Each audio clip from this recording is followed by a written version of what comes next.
This is a form of mindfulness. So there's many different exercises that you can do in mindfulness, but what we're doing today is what would be awareness of breath. Going back to the Goalie Mantra, I have no future, I have no past. My goal is to make the present last. I'm right here, right now. So this type of practice we're going to do today, we're going to use the breath as a way of anchoring ourselves in the present moment. And so there's to recreate or simulate game conditions. There are over the years, some modifications that I've made to this that more simulate what we're going to experience on the ice.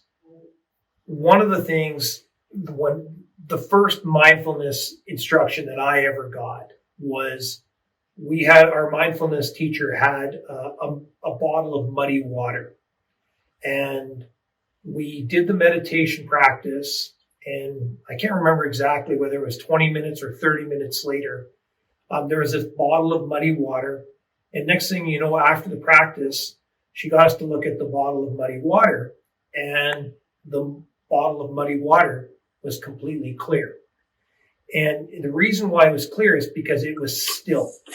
And so when you have that self-interference, all the automatic negative thoughts, all these thoughts running through your head, when you sit still, your mind, one of the goals of this practice is you get more into this quiet mind. So getting into the zone, what we're working on is you've got skill, you've got talent, plus passion, minus the self-interference, what we would call the monkey mind. So one of the modifications that I've made to it is we do it on a Swiss ball. Previously in the past, people have done it lying down, or they've done it seated in a chair where their back is completely against the chair. When we're doing it on a Swiss ball, one of the things we're doing is physically and mentally stabilizing ourselves. So we're more into this because, again, if we start to fall asleep, we're going to, have some trouble. So when we're in this posture, we're in this athletic goaltending posture. The other different modification, a lot of times people are taught mindfulness to do it eyes closed. We don't play goaltending eyes closed. So we want to do this because we're an athlete. We want to do it in an eyes open posture. Now, one of the things I'm encouraging goalies to do is to put a puck approximately 3 to 4 feet in front of them.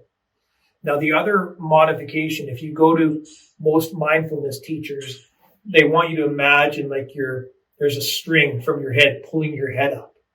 But what we want to do in this situation is we want to create that good head trajectory that you hear Lyle Mass talking about, and making sure that we're getting the proper angle towards the puck. So if I tilt my head, have that puck about 4 feet, we're recreating how we should be tracking a puck, whether it's a shot coming on us or following a pass or moving. The other key thing that we want to do is all the latest research is showing, and especially in light of COVID, we want to make sure that we're breathing in and out of the nose. A lot of people have been told to breathe in through the nose, out through the mouth, to optimize oxygen to the brain and to the muscles. So when we get good blood flow to the brain, more oxygen, better decision making, better focus. If we breathe in and out of the nose, we're going to get better blood flow to the muscles. Movement time, reaction time, overall response time improves. So when we go to do this practice, we want to do it with our lips almost like sealed. So we're going to breathe in and out of the nose. Now, the big thing you'll hear with, a lot of the goalies is we want to feel the breath, not think about the breath, but feel the breath.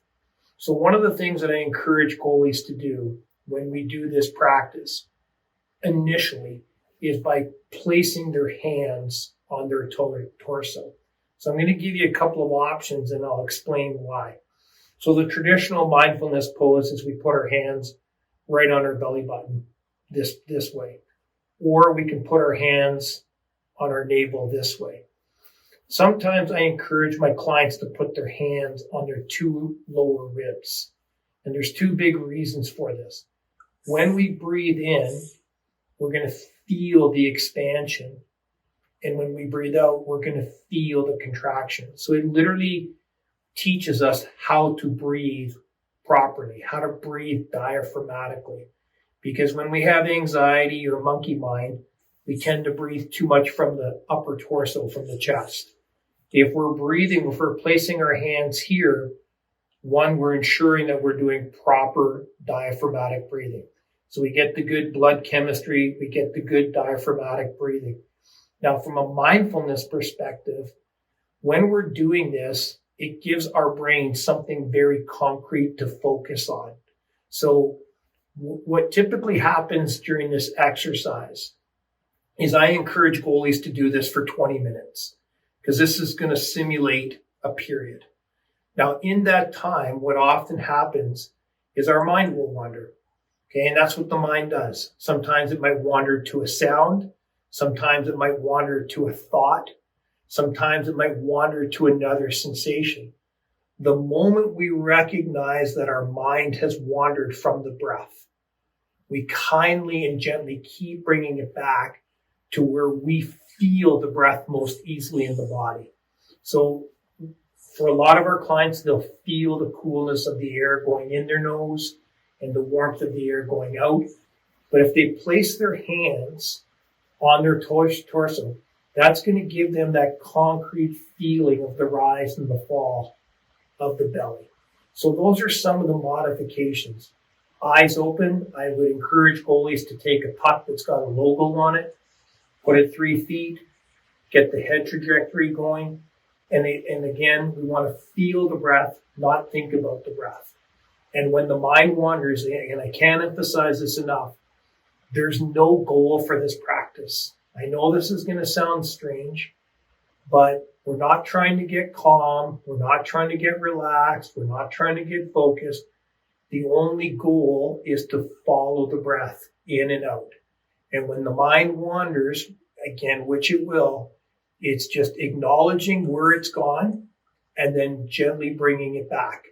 Now, in that process, what we're going to start to learn, it's no different if someone was running up Grouse Mountain, right? If you keep going up that mountain enough times, eventually what's going to happen to your cardio? What's going to happen to your leg strength? It's going to improve. With daily practice, and this is the key, and this goes back to Braden Holtby, it's not a sports psych technique. It's a practice. It's a daily practice. And the more you can do this on a daily basis, what we're doing is we're learning how to quiet the mind. And again, when our mind wanders, it's that recognized return skill. Oh, it drifted, it brought it back, which is going to happen in our game. Our mind is going to wander during the course of a game. That's okay. For some goalies, their mind will go to a different place. It'll go to the bench, to their teammates, up into the stands. But for other goalies, it's not so much a different place. Their mind will go to a different time zone, either to the past or the future.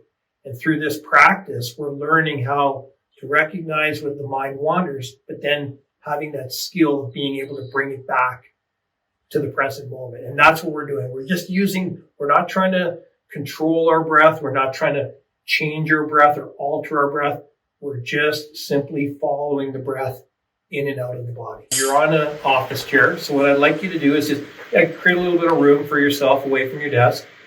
And ideally what I'd like you to do is come to the front of the chair where you're self-supported. Okay. Now, again, we have different options for our hands. We can put our hands just gently on our knees. Okay. A lot of goalies will, be prior to a game, if they're, just in the locker room and they've got their glove and blocker just gently resting on their pads, they could pick a spot on the dressing room floor. It may not even necessarily be a puck. So what I'm going to encourage you to do right now, if you don't have access to a puck, pick a spot on the floor that's about 3 feet in front of you. Okay? Yep, perfect. And now what you're going to do again, similar to, the principles that Lyle talks about with head trajectory, we're going to look, we're going to have more of a downward gaze on that object. Okay? And ideally, you can have your hands placed on your ribs, or you can have your hands placed on your navel in a traditional meditation practice, or you could just put your hands on your navel, or you could put one hand on your chest and one hand on your tummy. Whatever you feel is most comfortable for you. Okay. And again, you're going to breathe in and breathe out through your nose. Okay, we're going to do it for 5 minutes. And while you're doing this, again, you're just going to focus on feeling the rhythm of your breath moving in and moving out of your body while you're keeping your eyes focused on the object in front of you. Does that make sense? Is that clear? And again, when your mind wanders, which it's going to, it's not just paying attention to your breath, but it's also paying attention with kindness, being kind to ourselves. Because as a goalie, often we can tend to be really hard on ourselves. And so again, if you're practicing this in your house, and all of a sudden you hear another noise in your room, that's okay. Just acknowledge it, hearing, and then bring it back to where you feel the breath most easily in your body. If you have a thought about what you're going to do later on tonight, okay, just acknowledge it, thinking, and then just gently bring it back to where you feel the breath. And to the best of your ability, Kev, if you can be as still as you can be. If you really, really have to move, that's okay. But if to the best of our ability, we want to just be as still as we can. You ready to start the practice? Here we go.